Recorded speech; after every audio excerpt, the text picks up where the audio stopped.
Hi, friends and family. Welcome back to Talks and Growth, that safe space to discuss life, music, and personal development. Today, we are going to talk about finding your voice. What does that mean to you?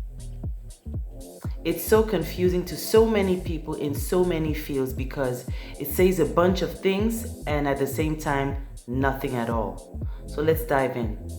Okay, I'm gonna tell you a little story.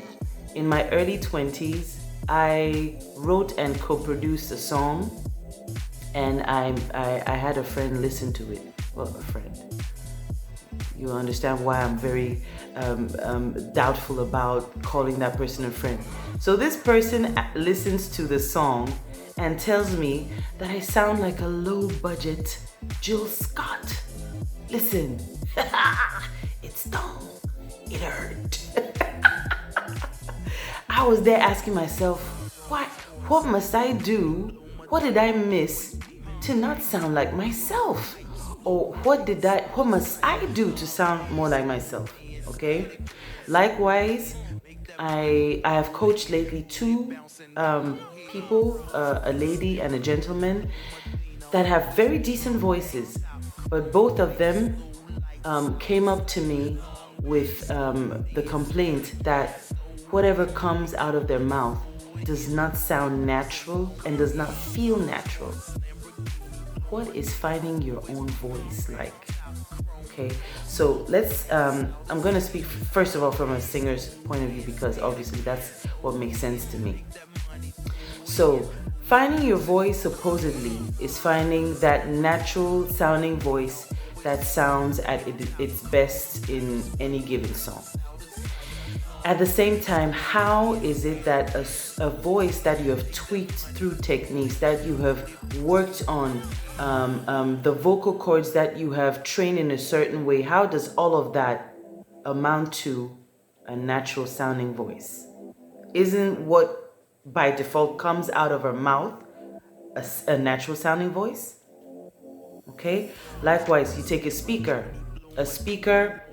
that has found their own voice, has found their own way of pausing in transitions, or they found their tone, their speaking tone. They're very loud, or they're very lively, or they are absolutely calm and talk in a slow way, absolutely articulate, or they have a certain way of telling a story, of delivering a message, of motivating people.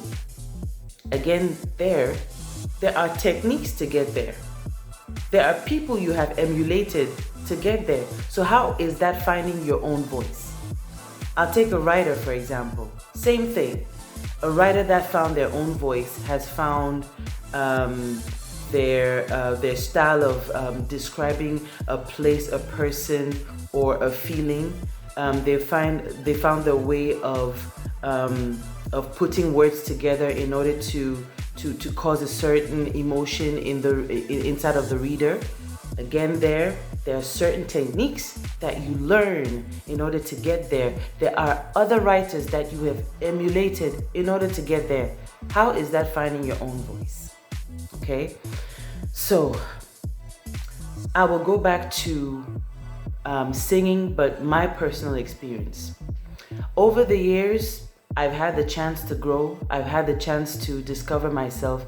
And I found out that I sound the most natural, the most efficient, and I love what I sound when I'm singing a song with lyrics that directly speak to me.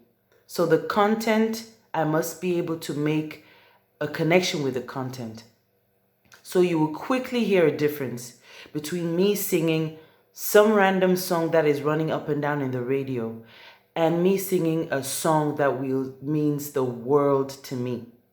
Okay? So at this point, what I discovered is what it means to find your own voice is actually finding a bit more of yourself in whatever craft you are creative in. I'll give you an example. Finding a little bit more of yourself in whatever it is that you work in means you have found you've started finding your purpose. When you find your purpose, you have found your why. We discussed that a couple of weeks ago. When you find your purpose, automatically you start recognizing your strengths. And once you get your strengths, you lock them down, you are able to amplify your impact in whatever you do. So finding your voice is somehow finding your life path. And there again, I have this friend of mine that really caused an aha effect in me when he said, a voice coach is to him a life coach that hasn't outed themselves. And that absolutely spoke to me.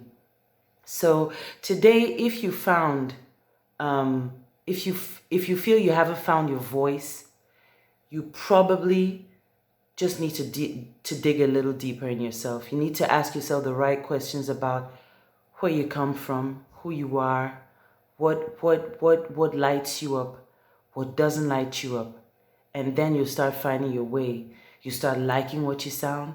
You have what you sound like. You start liking what you're writing. You start liking the way you speak. You'll just find out that it becomes a second nature because you have found your sweet spot, because you found yourself. So it is my wish for all of us to find our voice. I hope this helps you. Please like, share, subscribe. I'm Menoosha. I sing, I speak, and I coach. And I would be very happy to receive your comments about your experiences in finding your voice. You have a nice Sunday. See you in the next. Bye-bye.